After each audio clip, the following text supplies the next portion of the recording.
తాకట్లో ఉన్న మీ బంగారాన్ని విడిపించి ఆ రోజు ఆన్లైన్ రేటుకి కొంటాం. Sharma gold company. నమస్కారం, వెల్కమ్ టు సుమన్ టీవీ. నేను గీతాంజలి. ప్రస్తుతం మనతో పాటు శ్రీ శ్రీ శ్రీ ఆనంద శివకామేశ్వరి సన్నిధానం పీఠాధిపతులు శ్రీ శ్రీ శివకామేశ్వరి ఆనందమయ్య అమ్మ మనతో పాటు ఉన్నారు. వారితో మాట్లాడదాం. అమ్మ నమస్కారం. శ్రీమాత్రే నమః. మా నాగుల చవితి మరి ఈ కార్తీక మాసంలో వచ్చేటువంటి మొదటి పండుగ అని చెప్పాలి. మనకి ఇంకా మొదటి సోమవారం రాకముందే నాగుల చవితి వస్తుంది. మరి ఏ విధంగా జరుపుకోవాలి? పుట్టలో పాలు పోస్తారు చాలా మంది, అలాగే ఇంట్లోనే చేసుకుంటారు. అలాగే ఆహార నియమాలు కొన్ని పాటిస్తారమ్మా, తెలిసే ఉంటుంది దాదాపుగా. అంటే కొన్ని ప్రాంతాల్లో ఒక్కొక్కలా చేస్తూ ఉంటారు, ఇంకా కొన్ని విశేషంగా చేస్తూ ఉంటారు కార్యక్రమాలన్నీ కూడా. అసలు నాగుల చవితి ఎలా జరుపుకోవాలి? అంటే శాస్త్రంలో ఇలానే ఉందా? ఖచ్చితంగా పుట్టలో పాలు పోయాలా? సంతాన ప్రాప్తి కోసం ఇవాళ ఏమైనా విశేషంగా పూజలు చేయొచ్చా? అసలు ఏంటి వివరించండి. యాదేవి సర్వభూతేషు శక్తి రూపేణ సంస్థిత. నమస్తశ్యే నమస్తశ్యే నమస్తశ్యే నమో నమః. నాగుల చవితి పుట్టలో పాలు పోయాలా? పోయాలి. అంటే నేను చెప్పాను కదమ్మా మీకు ఒకసారి, కల్పోక్త ప్రకారము అంటే మన ఋషులు మునులు వాళ్ళని దర్శించి ఒక స్టాంప్, ఒక రాజముద్ర వేసి మనకు వదిలేసినవి ఇవన్నీ. ఆ రాజముద్ర ఉల్లంఘిస్తే మనకే నష్టం. కరెక్టే. అందుకని కానీ పాలు ఎలా పోయాలనేది తెలుసుకోవాలమ్మా. చాలామంది ఏం చేస్తారంటే ఒక ప్యాకెట్ కొనేసి దాన్ని అక్కడే చింపేసి ఆ పుట్టలో మొత్తం 6 లీటర్ పాలు పోసేస్తారు. అలా పోయకూడదు తల్లి. ఇప్పుడు నిజంగానే ఆ పుట్టలో సర్పాలు ఉన్నాయి, ఇంతమంది పోసే పాలకు అది బురదైపోయి ఎక్కడ తిరుగుతుందమ్మా? ఇన్ని పాలు శాస్త్రానికి అంతే, శాస్త్రానికి పోయాలి. పాలు తాగుతాయంటే మీరు మనసు పెట్టి పోయండి, తాగుతాయో లేదో తర్వాత. అందుకని ముందు వితండవాదన తర్కం మానేసి ఏం చేస్తే మనకి, మన ఇంటికి, మన పిల్లలకి శ్రేయస్కరమో ఆలోచించండి. ఎందుకంటే ఇదేది ఈ నాగుల చవితి కానీ, నాగుల పంచమి కానీ, నాగుల ఆరాధన కానీ ఏదో ఇప్పుడిప్పుడు వచ్చినవి కాదు కదా తల్లి. కొన్ని వేల సంవత్సరాల క్రితం నుంచి మన మునులు ఋషులు మనకు అందించిన వాటిలో ఇదొకటి. భాండాగారంలో ఇదొక నాణ్యం, బంగారు నాణ్యం అనుకోండి. అలాగే సర్పదోష నివారణ కోసం ఖచ్చితంగా అందరూ చేయవలసిన పూజ ఏదైనా ఉందంటే నాగుల చవితి, నాగుల పంచమి. అంటే కొన్ని సాంప్రదాయాల్లో కొన్ని ఊర్లలో నాగుల పంచమి చేస్తూ ఉంటారు శ్రావణ మాసంలో. కార్తీక మాసం కొంతమంది చేస్తూ ఉంటారు నాగుల చవితి. ఈ నాగుల చవితి ఆడవాళ్లే చేయాలా? దీని ముఖ్యంగా ఈ నాగుల చవితి ప్రత్యేకంగా మగవారు, ఆడవారు, పిల్లలు అందరూ చేసుకోవచ్చు, ఎటువంటి సందేహము లేదు. ఈసారి శనివారం నాడు నాగుల చవితి, దాంట్లో ఎట్లాంటి కన్ఫ్యూజన్ అవసరం లేదు మీకు.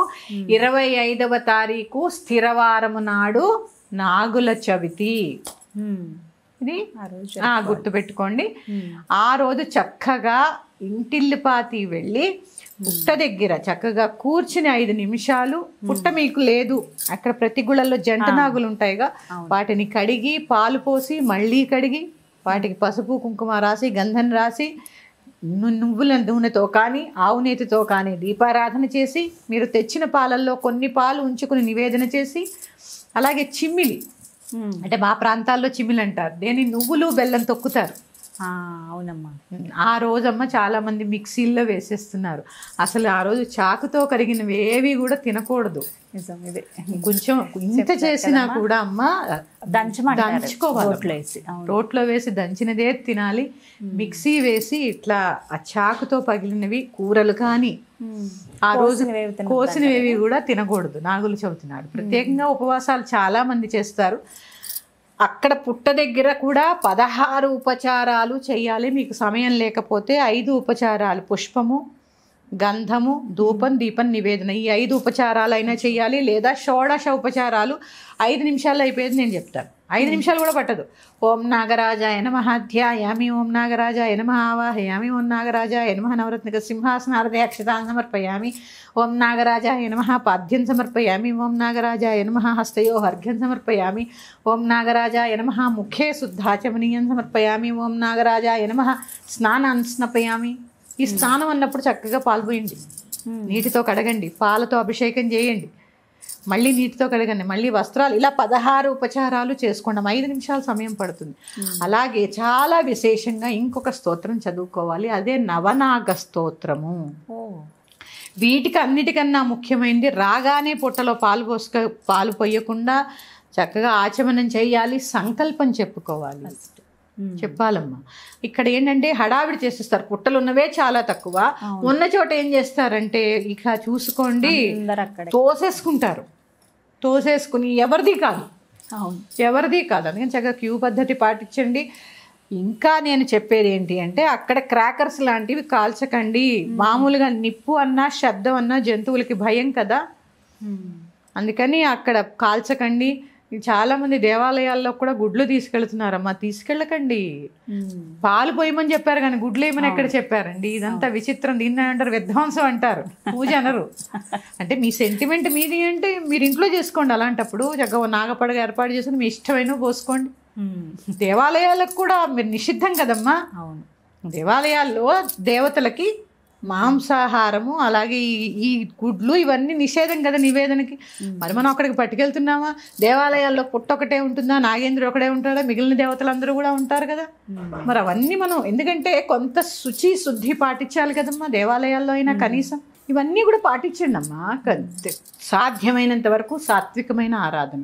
అసలు కార్తీక మాసంలో పొద్దునే ఎందుకు స్నానం చేస్తాము? సత్వ రజస్తమో గుణాలు, సాత్వికమైన గుణాన్ని అలవాటు చేసుకోవడానికి స్నానాలు. అందుకే ఈ మాసం అంతా సాత్వికంగా ఉండండి. నిషిద్ధమైన ఆహారం కదా, మనం తినంగానే పుట్టలోకి వస్తామా? అల్లము, వెల్లుల్లిపాయి, గుడ్లు, మాంసాహార భక్షణ, మద్యపానం ఇవన్నీ నిషేధం.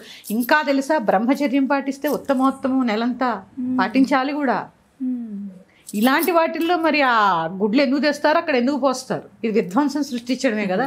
ఇక పాలు పోయడం కూడా అయ్యో ఇలా పోసేస్తారు చెంబులతో. కొన్ని పాలు పుట్ట ఉంటే పోసుకోండి, లేదా నాగులకి పోయండి చక్కగా పక్కన. పుట్టల్లో పోసేయకండి, ఊరికే తడిపేస్తే అవి ఎక్కడ తిరుగుతాయి పాపం. అవి మళ్ళీ ఆరాలి, చలికాలు ఇదంతా ఉంటుంది. వాటిని ఇబ్బంది పెట్టే పని మనం ఎప్పుడూ చేయకూడదు.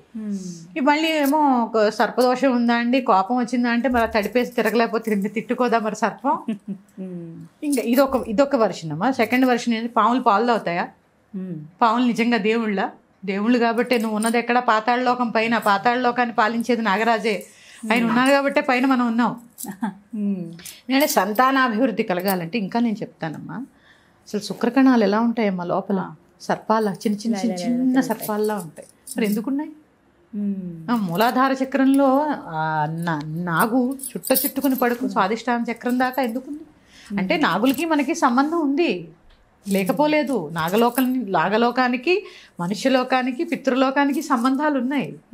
ఆ సంబంధ బాంధవ్యాలు మెరుగుపరుచుకునే వాటిల్లో భాగమే ఈ నాగుల చవితి.